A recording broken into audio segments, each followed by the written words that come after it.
morning, everybody. Whether you're on the East Coast, West Coast, or around the world, this is Coast to Coast. And of course, before we went live, we were talking about, our time in our car as we're driving to all of these things. And it's funny because the listeners would probably assume that we listen to a lot of music and there'd be noise and stuff all the time. And weirdly, both of us drive in silence a lot. So, yeah. Yeah, I tell you, and it's different now that I have like a little different because I have a car deal. Like Sure. I am given different vehicles, and these vehicles have Sirius satellite, or Yep. so it's like I'm not used to having satellite music, and so the fact that I can turn on a station that has all 80s music, sometimes I want to get nostalgic, but most of the time I ain't interested even a little bit. I want the quiet, and like I don't, like I said, I when I talk on the phone, I'm a pacer. So I pace a lot, Yes. Yep. and it's funny because if there's a tile floor in front of me, for whatever reason, I move like a knight. I am always I can't help that either. It's always moving. Like I'll move all around that tile like two pieces up, one piece over. One here, two squares up, one square over. Uh Cannot figure that out for the life of me, but I've been doing it all my life. So talking in the car is not easy for me to do on the phone I got you. Yeah, because so when I had my business, that's when I would return all of my calls, right? When I had my HVAC company, because that's when I had 2 minutes to actually return a phone call. Now that I do this for a living, it's the very little bit of time that there isn't noise around me all the time. And so I kind of enjoy some quiet. I don't blame you. Yeah, listen, silence in this world is in short supply. Mhm. It's like it's in very short supply, and I hear it from Jody frequently enough where she's like, "You didn't call me on your way home." Yeah, I didn't think about it, and it's not like I don't. I just don't think about it. I get in the car and it's like, oh, silence, um, and then we were talking about how aggressively I will drive, you know, With people. with without anybody in the car in comparison to with somebody in the car. And I got a nice note saying that, hey, she loves me in many ways. Yeah. That is exactly what that said. And for those of you that didn't get to see it, that is not suitable for our radio audience. Yeah, exactly. That's why we're not allowed to do stuff like that on our show. Smooth jazz is on the Yes, way, right. and will be That's coming right. much sooner if we start doing those things. All of a sudden, you're getting an hour more of it every day. Man, good stuff. So yeah, interesting enough. And trying to start to talk a little bit about sports. Yesterday, the MLS got started back up again, Yep. and uh, the Philadelphia Union Stadium is actually on the Delaware River, and they did this very unique thing where they allowed uh, probably about 15 miles up the river. They have what's called the Spirit of Philadelphia. They usually go out and take lunches, and then they also have this smaller boat that's called the Rendezvous. Uh, Okay. they booked the Rendezvous for some of their season ticket holders and also a bunch of influencers to take the boats via to the Union game, which is an amazing idea. Like, hey, how often do you get to go anywhere via yacht? It's like rich people get to do this all the time. So Sure. if you are rich and you are watching this show, hey, listen, you can give us some money. We'd be happy about that. But you Also, get to I do that. Also, if you're rich and watching the show, I appreciate your low standards. Get to take a yacht to go someplace, but not many people get to do that. And it was really a fun experience to be there with a bunch of fans and influencers that are like, hey, we're going to go to the sporting event. And of course, me being the Philly sports guy, it's almost like I'm an attraction on the yacht. I won't say it like that because I mean these are all fans, and a lot of these people I work with because influencers work with other influencers all the time, For and we sure. see each other at different events. So it's not like this like they're surprised to see me. They would be more surprised not to see me if it was a sporting event situation and I'm not there. Sure. But getting to do that was a lot of fun. It's like, okay, now we get to go to the Union game, and it's I get to watch a buddy of mine. Uh, they bang the drum Mm. before every game.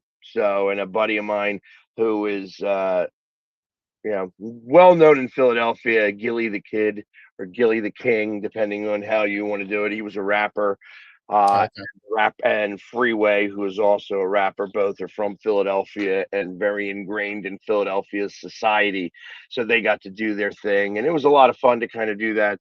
Um, but interestingly enough, at the end of the game, you have to go back to the car because the car doesn't come on the boat with you. Oh, You sure. go on the Yeah, boat, you got to go back to the car. Uh, and realizing that you have, all right, the soccer game's over and you have to deal with the traffic from the soccer game. yeah. The Phillies are also playing. They don't play in the same area, and you have to drive through that traffic to get to it. Made it a lot more fun for the people that stayed to the end of the game. It was one of those times I was like, you know what? I'm leaving at halftime because I know what's happening here. Like I see what's about to happen here. And I'm not going to get stuck in traffic. I can't be stuck in traffic for 2.5 hours on a bus. I will lose my mind. So Especially that was my drive home yesterday from the stadium. Traffic in Seattle was so bad that on my way there, it took so much longer than when I put my map up initially that I missed the pregame presser. Right. So then I'm like, okay, well, that was awesome. And so then they proceeded to, have an okay game. They still end up losing at the end by 10. It was a much closer game than that. That was them fouling, trying to create something. But I lost by the hook. you I did. lost by the You did. about that. And so then my drive home was 2 hours and 40 minutes. Just to give a idea of how annoying that was. If there's no traffic, I am 35 minutes from the stadium. 35, 40 minutes, right? It was 2 hours and 40 minutes. It took me 45 minutes to get halfway to the freeway from the stadium. Like 45 minutes later, I could still see the stadium in my mirror. I was just like, this is the worst. Like, what are we doing? And this is construction. Construction did that. Car wrecks, actually. People were just playing bumper cars, and it was a 95-degree day, right? So like if there was ever a day to not do it, like that was the day. Like, let's not get in car wrecks and get stuck on the freeway in 95-degree heat. So people like to think that they're in NASCAR and that they have the spotters showing that, hey, you're clear, you can cut in front. Nope. Yeah. Sometimes that's what happens. They're like, oh, I can slip into this area. No, I can't. They have spotters in NASCAR. They still wreck every race. Yeah, exactly. I will tell you, Brad, I had the opportunity to put on a Phillies shirt today, and I chose not to. I'm still pissed off from the other day. I was gonna say he got tagged out at second when he should have been standing on third. He couldn't wear the jersey. Yeah, I am. The Union came back, and the Union are literally in last place in the MLS at the moment, and it's going to be great because I'm going to get to watch them go from last place to the playoffs. within the half of a season. There you go. Roast to first. I am making the statement as of right now that they will do that, and we could blame it on Philadelphia, like on the World Cup. You could also say that it had something to do with the fact that the Ivory Coast was here, and that this team got to practice and learn from some of the, like from a different country and things like that. So I think that has a lot to do with some of this, and you're going to see this team really like turn it around. That being said, I'm still pissed off that they lost the game the other day. Nola was pitching yesterday, and I have no faith in Nola at the moment. And until they make the move for him to go to the bullpen, and it's time for him to do that. I really wish that they would make him the 6th and 7th inning guy. I think that he can change his game enough to be able to pitch for 2 innings on a more frequent basis.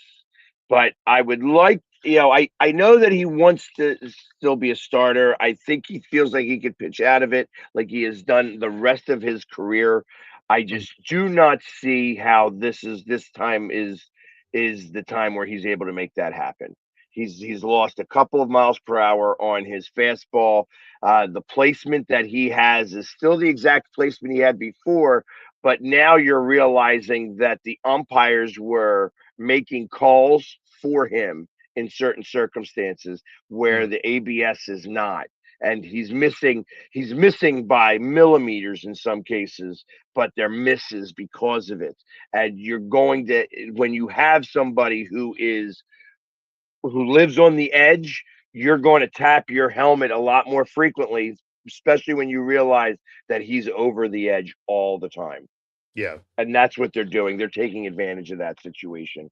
I wonder if he would be still if it was expanded to the 3D thing that we've talked about, numerous times. If the plate was a 3D option instead of the plate that they use right now, would he be trailing into the strike zone? Is he close enough on the edge to be tapping like the back side of the plate or the front side of the plate, something like that? So, it's interesting.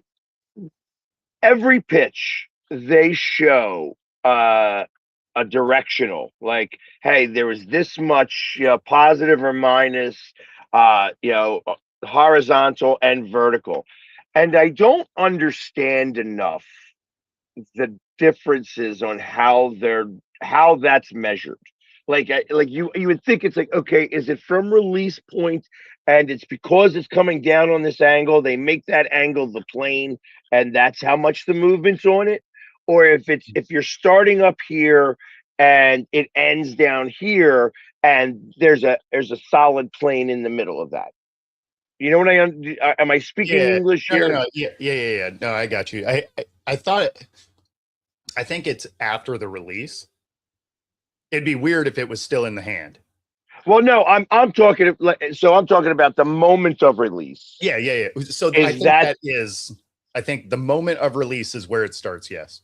So, and that's to where the line is, or what would be dead center. Like, how do they determine where that veers off? Obviously, like a wiffle ball shows that in a much more defined situation where, hey, it's going to curve this way, up or down.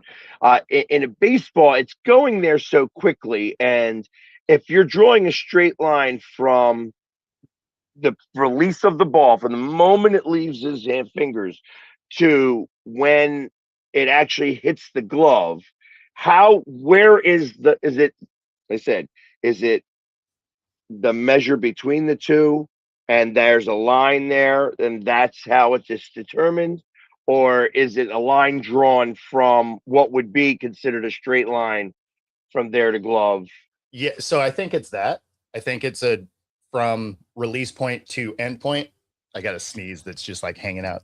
I tell you, so you got to fix something in there. You've been like allergic to that room. Yeah, so there's a crazy amount of pollen. Like I don't even generally have allergies, but there's a crazy amount of pollen that's around right now. If I wash my car, it looks like I haven't washed it by the end of the day. Got you. But I believe it's from the release point to where it ends up. Because if it was a straight line, then all of a sudden your pitchers that have that sidearm release or what is almost underhand, that measurement system wouldn't work if it was just a straight line, right? Because you'd be coming in at a weird angle. So I think it's from the release point. But actually, that wouldn't make a difference if you're going. Well, I guess it wouldn't make a difference on depending because you're still rising or dropping. Well, you're depending fading, on where you're starting. Especially if you're that underarm, you know, that there's only like 4 pitchers, I think, in all of baseball right now that have a weird delivery. Yes. In the grand scheme of things. So yeah, far taking less them out of that equation. Yeah, taking them out of the equation. That's the hard part about this is that when I see everything that I'm seeing with Nola is telling me that he's lost it. You know, he got the 33s. You know what I mean? For some reason, when you get to 33 years old as a pitcher, you're done. You're done. And I don't know why. I don't know what makes that happen. There might be a protein that your body starts to produce at older age that prohibits you from doing certain things.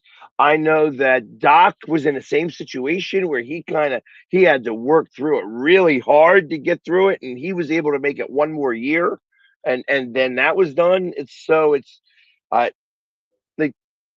The only person I know of that really beat the 33s, and I'm laughing at it because I'm calling it the 33s. I don't know that they call it the 33s at all, but was Smoltz, where he went from a starting pitcher to a closer. Okay. You know, like, was it Smoltz or was it? It wasn't Glavine. It was Smoltz. Yeah. Or Nolan Ryan, who just happened to be that dude forever. Right. Well, he is the outlier, you know, he is the freak. I mean, but when you think of, even, who was the other Randy Johnson? See, that's how Moyer got around it. He never had it. Right. Right. So you can't lose it if you never had it. He just had accuracy. Hey, and shout out Jamie Moyer, who is becoming an influencer. So I just ran into Jamie Moyer recently. He was at the All-Star game, obviously, and he did a podcast with Jason Worth, and it's I think it's called. I want to say it's worth talking about. I mean, that would make sense. That would. I think that's what it's called. It's with Devin Caney. Is the producer or the she's doing most of the interview. They're talking back and forth most of the time, but they brought Jamie Moyer in, and he's starting to become trying to become a little bit of an influencer. That's cool. So I would love to have Jamie on. That would be awesome. I say that to you because that might be something that we could do. He probably would be amenable to that. I mean, this is one of the only unique shows that he had full careers in. Exactly. Well, that's why I was thinking that would be really cool to have him on, being as he was with both our teams for an extended period of time. Correct. Yeah, like I said, it's like he had I feel like he grew up fairly close to Philadelphia. So he grew up as a Philadelphia fan, a Philadelphia Phillies fan. His family, the Moyer family, is well-to-do in the area. They own a company called AC Moyer, which is a version of Home Depot, kind of. Okay. Like it's that they own these, and it's more country-esque and it's more localized to Pennsylvania. But sure, it's a True Value type size, something like kind that. Of a little bit more involved than that. Like has all the same stuff like the Lowe's and Home Depot has, just it's not Lowe's or Home Depot, it's AC Moyer. Sure. So and that's his family. I have to assume it was his family that did that because he's from that area and that's where they started. So I'm putting one and one together to get to two, but I may be Gotcha. wrong with that. Totally unrelated, as it turns out. No. Exactly. They're like, nope, not even to say whatever. But anyways, but yeah, like I said, I think it would be really interesting because I know that he lives in the Philadelphia area, and I have to imagine that people in Seattle still love him. Like he was not only a good pitcher. I know that he was on that 114 win team, was he not? Uh, uh, No, no, I he think was wasn't. with the Phillies. Yeah, no, he wasn't. Yeah, he would have left, I don't know, a couple of years before that. 2006 maybe. Well, no, because our 116 win season was 01. Oh, he was absolutely on that team then. Was he still here? Like, I couldn't he would have remember had to have been. I couldn't remember when he left. Yeah, because he didn't get to the Phillies until about 2006. Oh, okay, then yeah, he would have been still there. Yeah, in fact, he may have even been a 2007 edition. I'm not sure. Let's pull up Jamie Moyer's statistics. Because I can't remember exactly when he left, but yeah, I mean, the Seattle area absolutely loves Jamie Moyer for sure. He was here through about as wild of swings of up and down as the Mariners had.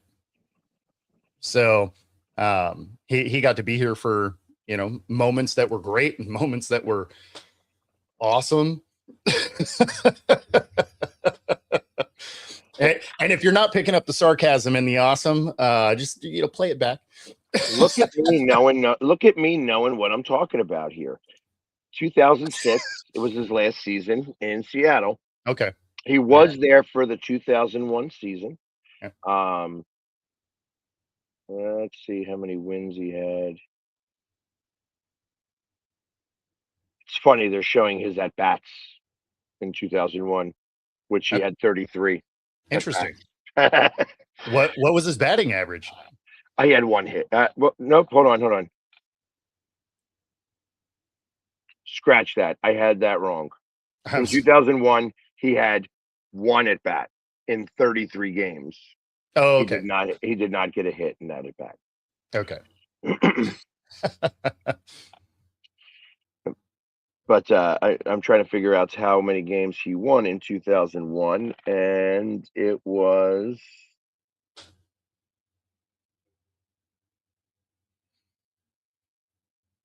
I mean, there was a lot of winning in 01. Yeah, that's why I was just trying to get. It's so weird how they have these things figured out.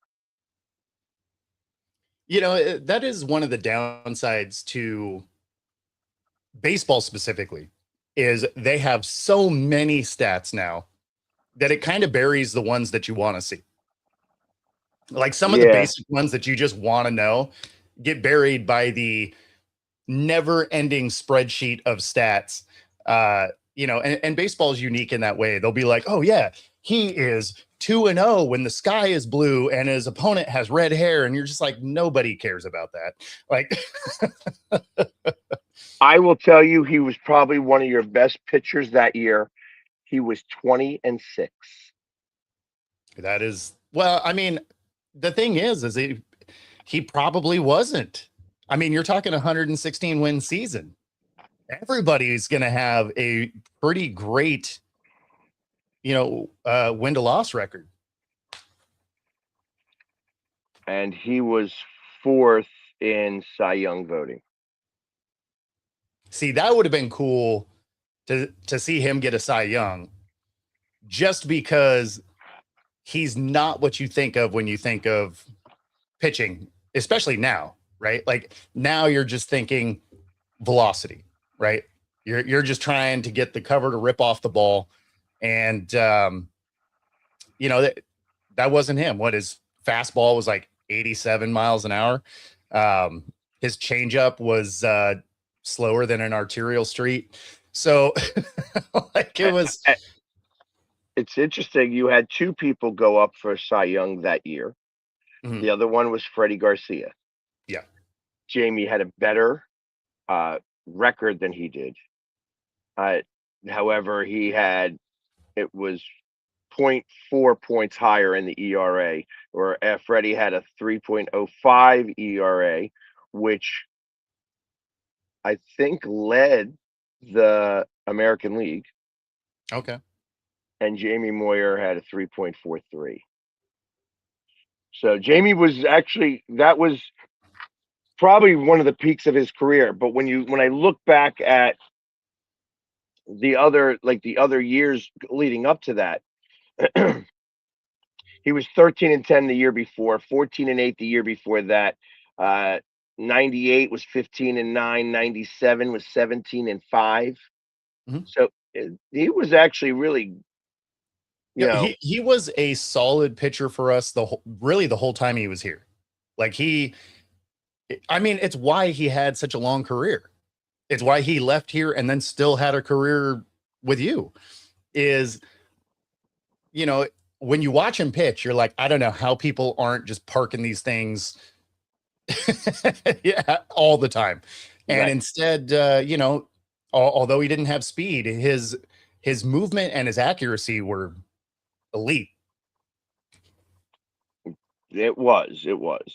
And I remember when it came down like 2008, 2009, he was still like he was coming in and pitching fourth and fifth innings, like fourth to sixth. Like if the starting pitcher wasn't doing their job, you brought in Jamie Moyer. And the great thing about going from whatever pitcher you had to Jamie Moyer was that you had to change your sight Yep. because you went from 98, 97 mile per hour fastballs to 70 mile per hour fastballs. Exactly. Especially that point in his career.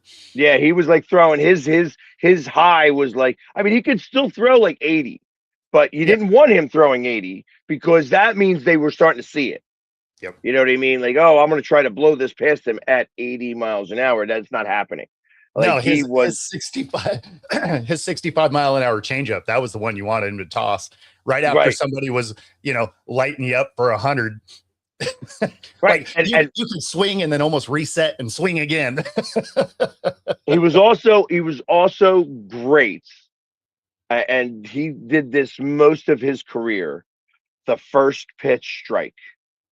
Yes. That was he took advantage. He was one of the I feel like he was one of the first ones to actually start knowing trends that batters had that would pick up like because he would do the 72 mile per hour fastball dead center if Yep. he knew you were a first pitch taker, Yeah. you know, and that's he was really good at that. At least while he was with us, I'm sure he had some velocity when he was with Seattle. I'm Yeah. sure I he had a mean, lot more velocity, but so he would be his fastball when he was here was like upper 80s, right? It'd be 87-ish, 87, 88. That would be his fastball.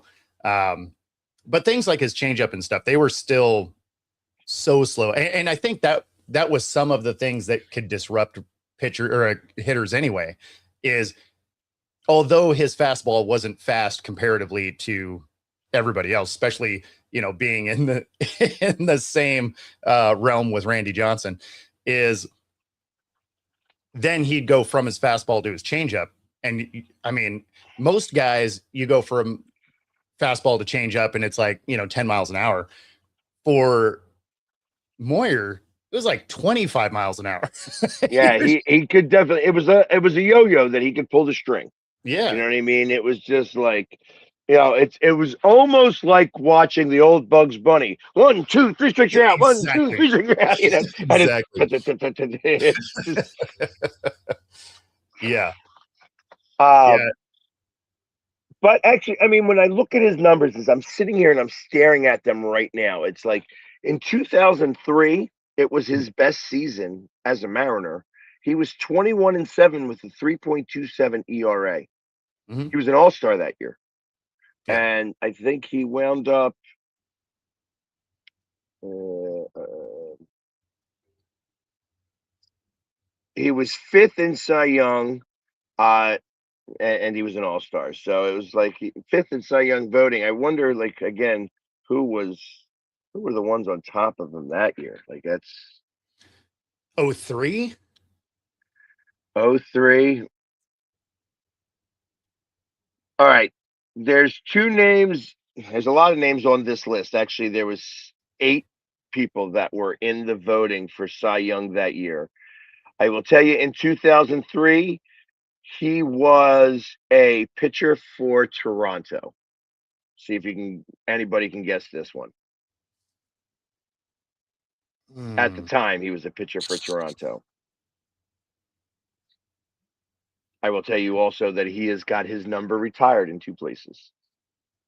In 2 places. All right, here's the last hint. One of them's Philadelphia. Yeah, I don't know offhand. Roy Halladay. Oh, okay. Yeah, he was. He had a 22-7 record with a 3.25 ERA, 9 complete games that year. So Okay. that third on the list.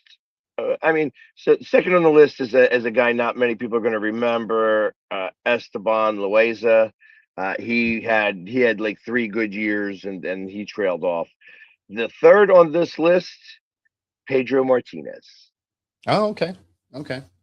Yeah, I mean that makes sense. 03. Yeah. Yeah. Tim Hudson was on here, Jamie Moyer, Andy Pettit, Pete Falk, and Johan Santana. Oh, wow. That's okay. That's a list. That's That a pretty good list right there. Names that you think of in 2003, and the fact that he came in 5th in that with 12% of the vote or 12 votes was actually interesting. He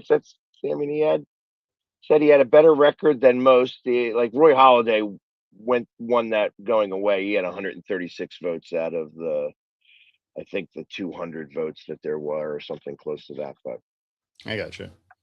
So what, 01 would have been the closest he ever got to winning a Cy Young? Because you said he was 4th, right? Correct. He was 4th in that one. I will see. Let me see if there was any ones that he was closer, because it showed that he was in voting for a few of these. 6th in voting, 4th in voting, 5th in voting. He was 6th in voting for the Cy Young in '99. Which is interesting because it was 14-8 with the 3.87 ERA. So Wow. he was probably one of the aces there and lost some games like 4-3. So it was a bad team. 99 was because that was right when we were getting right before Ichiro. It was after Griffey, and like that was 99 was when that team fell apart and really had a lot of transition before, Ichiro and everybody. So yeah, 99 was not great. Yeah, 32 games started, 4 complete games that year. Okay. And complete games is like that's a stat that is gone. Yeah, it's so hard to do a complete game anymore because they have pitch counts. Yeah, 100 to 110 pitches, you're leaving the game regardless of what you're doing. Right. I mean, you have for the entire league less complete games than your average pitcher had in like the 80s. 100%. Yeah, I think of when Steve Carlton went 27-6 for a team that won 54 games.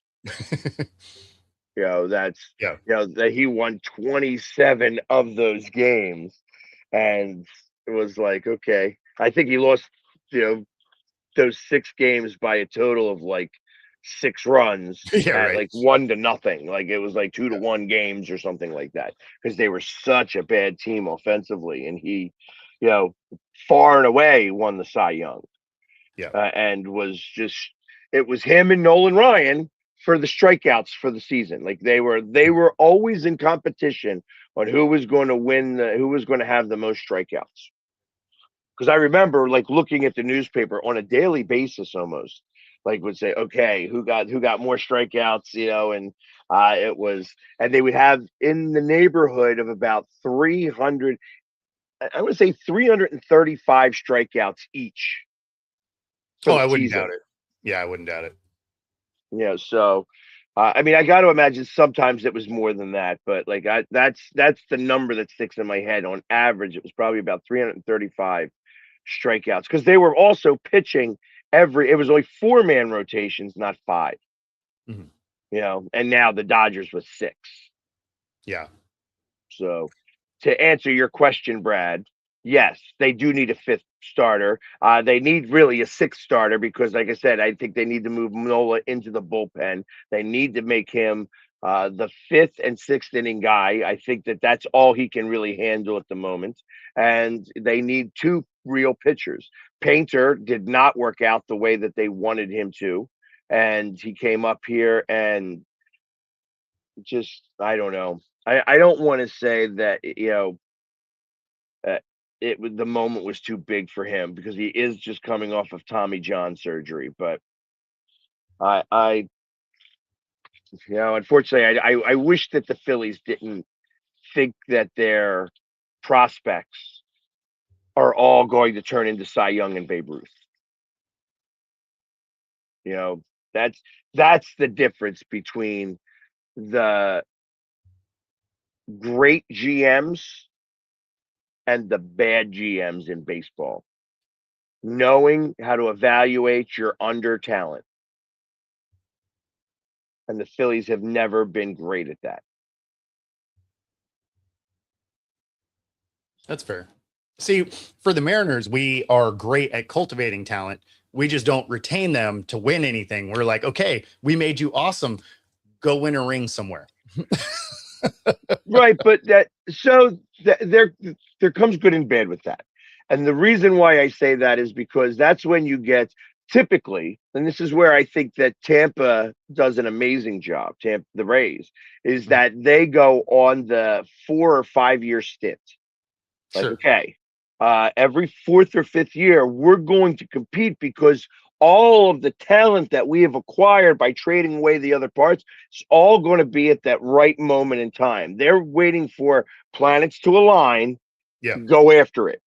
And then the next year, disperse the planets again to get them to the point where they start to move in the right direction and align again, make a run, disperse. And that's how the Florida Rays, the Tampa Bay Rays operate as a franchise, and they do really well at it. No, it works. It works. I mean, what the Mariners do is create revenue. That's what they do well. And that appears to be the plan. Right. And I mean, they execute the plan. Well, yeah. I mean, listen, that goes by the Eagles, Philadelphia Eagles way of thinking was like, hey, if as long as we get into the playoffs or we are close enough to making it to the playoffs, we're not going to lose any revenue because everybody is going to be there at every game rooting us on. And Exactly. if we make it to the playoffs, it's gravy. If we don't make it to the playoffs, at least we were close Better enough luck. to keep everything, keep all Yep. the money flowing. Yep. So I understand that logic and that thought process. I'm glad that the Eagles are better at it than the Mariners, For sure. For sure. because we get more playoffs than the Mariners do. I mean, I But think the salary cap helps with that also. Because yes, you don't end up with the Dodgers type juggernauts, right? Obviously different conference, but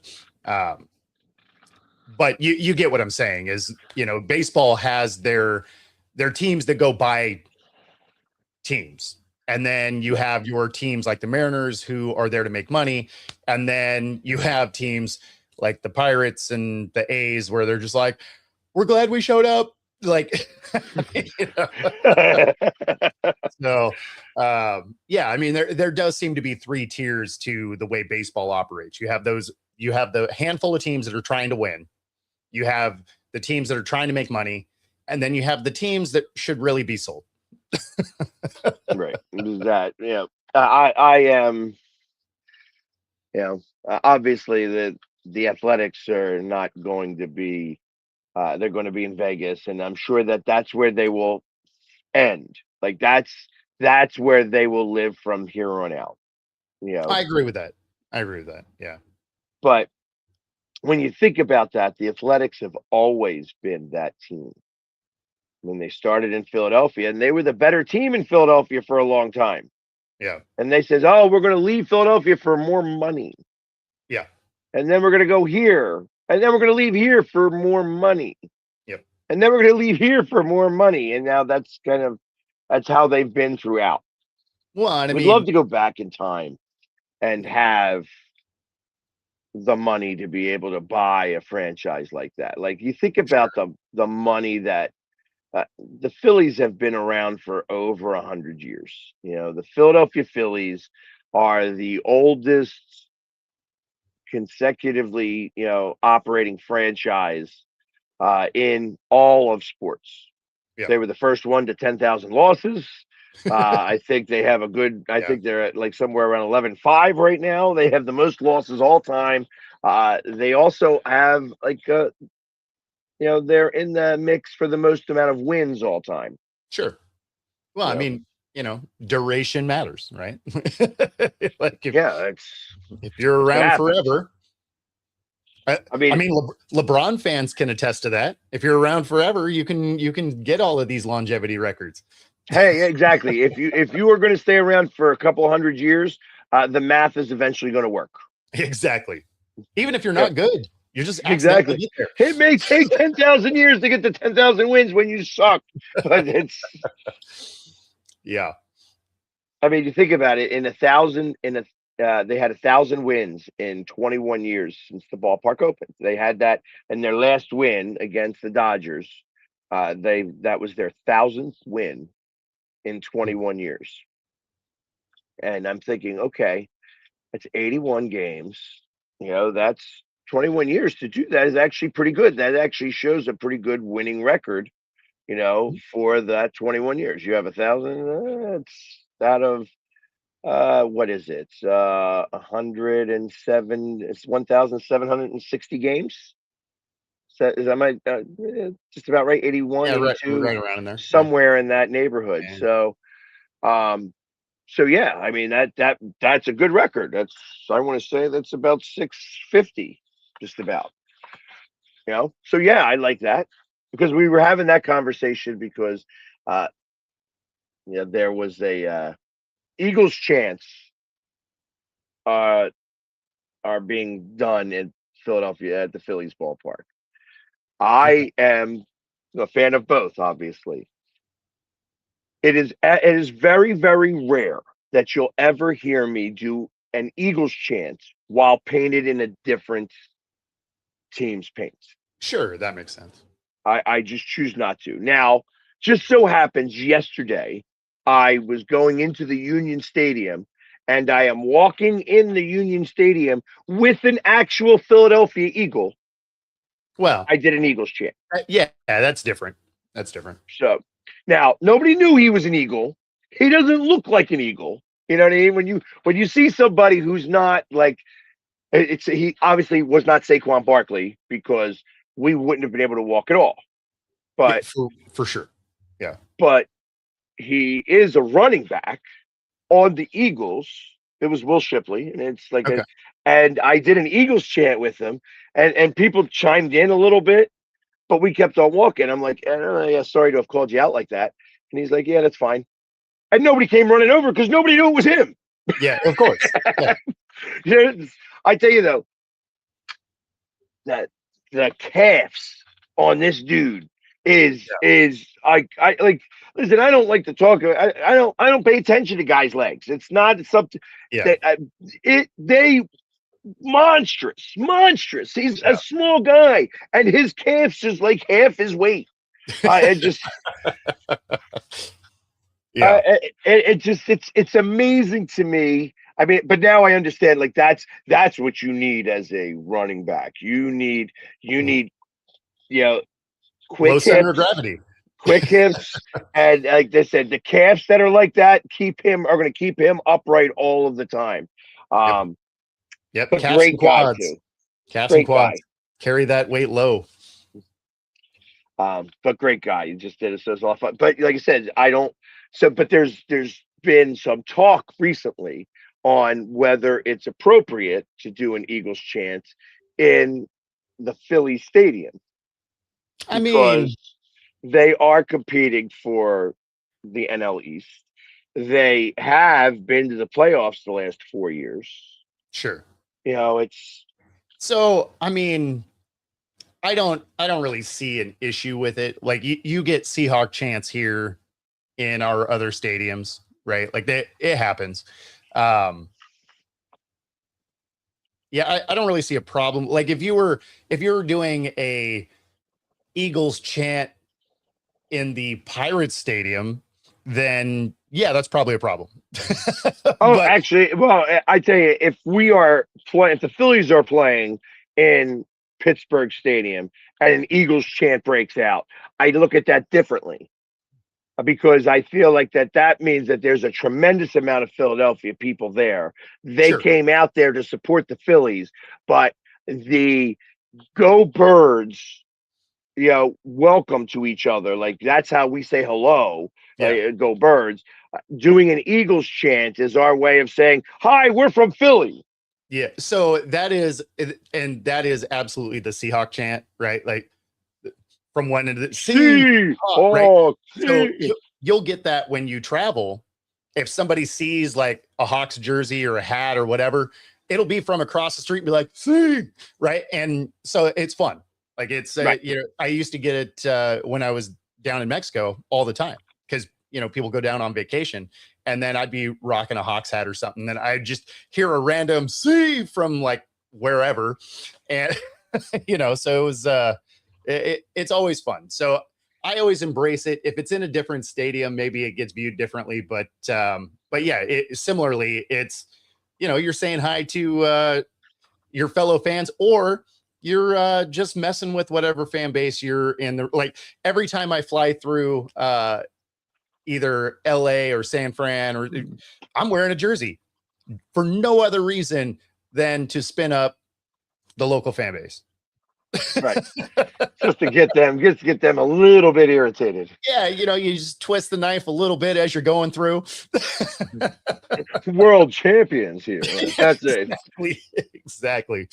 So Kiss the ring is what. Yeah. That's one of the ones I would actually be wearing. no, that's why I was, especially when you're flying through like San Fran. They're like, "Well, we have 5 of them." It's like, yeah, well, we've been to 4 since the last time you won one. So, Right. But that being said, the fact that they are doing it in Philadelphia Stadium in the Citizens Bank Park sure. has been the question mark, and whether it's I I don't see a problem with it. I mean, you're I know that supporting you don't what actually, but it's you're supporting your local teams, right? Like it. it is, but it's not, and it's a little bit. I understand a little bit of contention about it. Like listen, if the Phillies were the Phillies of the '90s, Sure. and that like or late '80s where they were giving away tickets in hot dog packs. Yeah. Hey, No. buy the Phillies Franks and get a free ticket to the baseball game by turning in this coupon. You know what I mean? Like there is something to be said for that. Well, But sure, because the 12 people there were probably football fans, and like I right. get it. I get it. Yeah. But the fact that they have been good and they have been to the playoffs, and realistically, you could say that in 22, it was the Phillies that started this current run of sports in Philadelphia as it's going now. Like Yeah. because I was there during that season when there was only 22,000 fans showing up there, where there was a rain delay and there was like 15 of us that stayed. And I was there at 12:30 at night where they show me because I'm the only fan in the stands. You know what I mean? Yeah. And like there's but there was those moments, and then to watch, okay, we made it to the playoffs and the second to last day of the season, and it's so funny because the very next day we just about got no hit by the Astros. And Yeah. before we go forward on that, I was the only one that actually knew that when they no hit us in the World Series, that they had almost no hit us. We went to 2 outs in the ninth with a no, getting no hit where we hit the ball. But that the night before, we had just gotten into the playoffs, so they were drunk. You know what I mean? Sure. They were Sure. just hungover. In the World Series, different scenario. They had just hit, they just scored 7 runs and 5 home runs, and they thought that pitcher was tipping their pitches, and the next day they get no hit. Mhm. You know,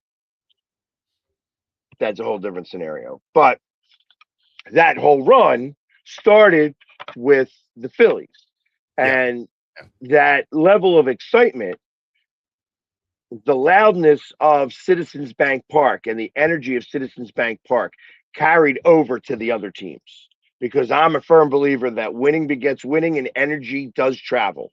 Sure. And so at that time, the Eagles were undefeated. And it's funny because they had, you could tell they had the loss, their first ever loss against the Jets.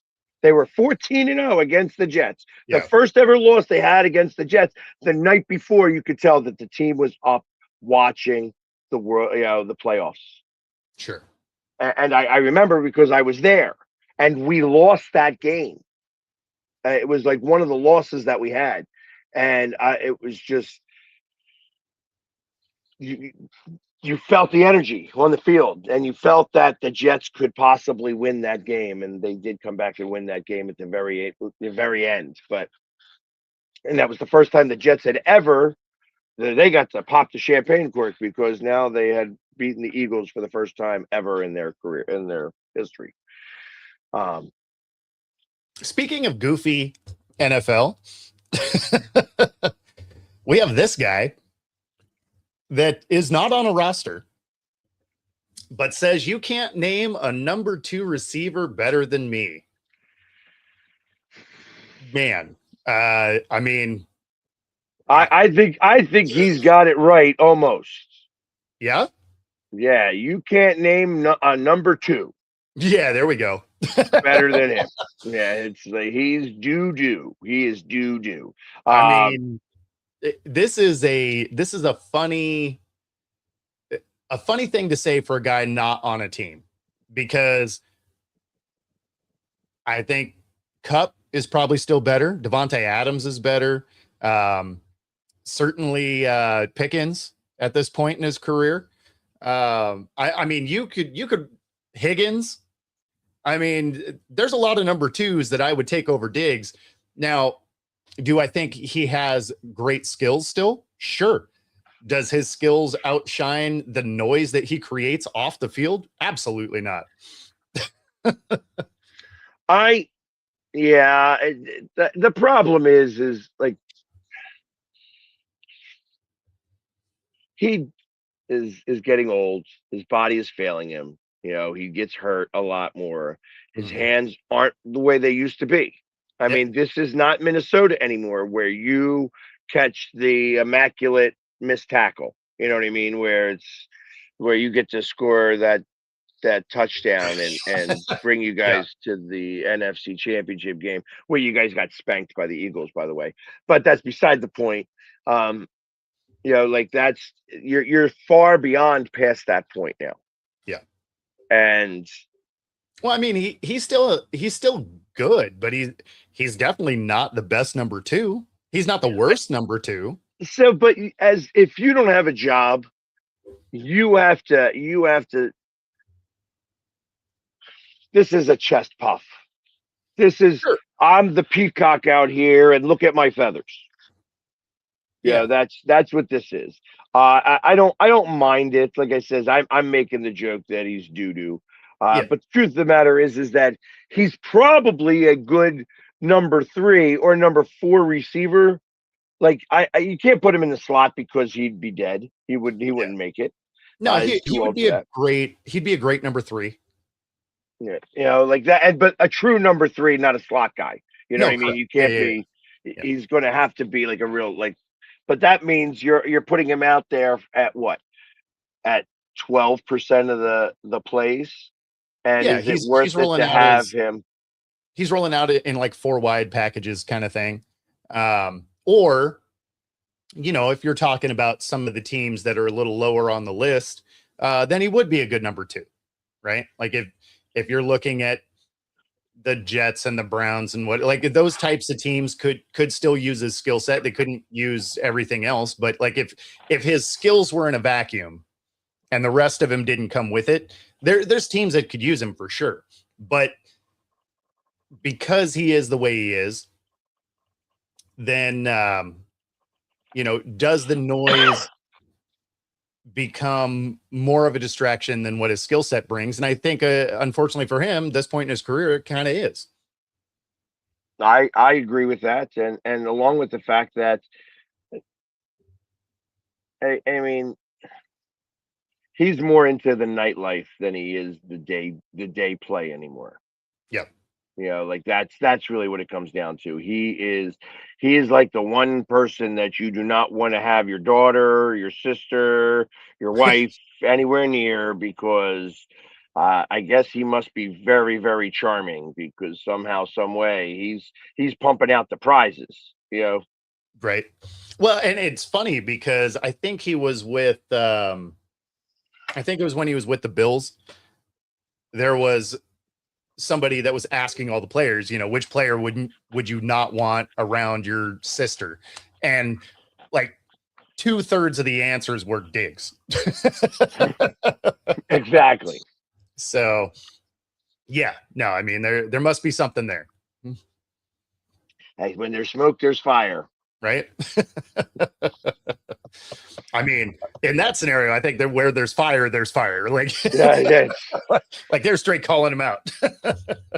Well, I mean, I still think of that one time. It was a meme for a while where he was on Family Feud, and there was something that kind of just it was one of the questions that had like that could be looked at in a weird way, and he answered the way that you would not want the way you would expect somebody who is voted most likely to not ever meet my daughter. That's fair. That's fair. I didn't see that episode, but that sounds hilarious. Yeah, you can find it. It's out there because and he sits there. He's like, "What did I say wrong? Like, I don't understand why everybody's laughing at me." It's like you can just tell. Like, it's like, yeah, that's the reason why you are not the guy. Man, good stuff. That does get us to the top of the hour. We appreciate all of you tuning in. Be sure to like and subscribe wherever you are, however you're listening. And of course, 97.3 ICU Radio. Stay tuned for some smooth jazz. We did have a much calmer show today, so it's not going to be quite the drop off that it was yesterday, but we do got some smooth jazz on tap coming up next. Otherwise, we'll see y'all tomorrow. Take it easy, everybody. Peace.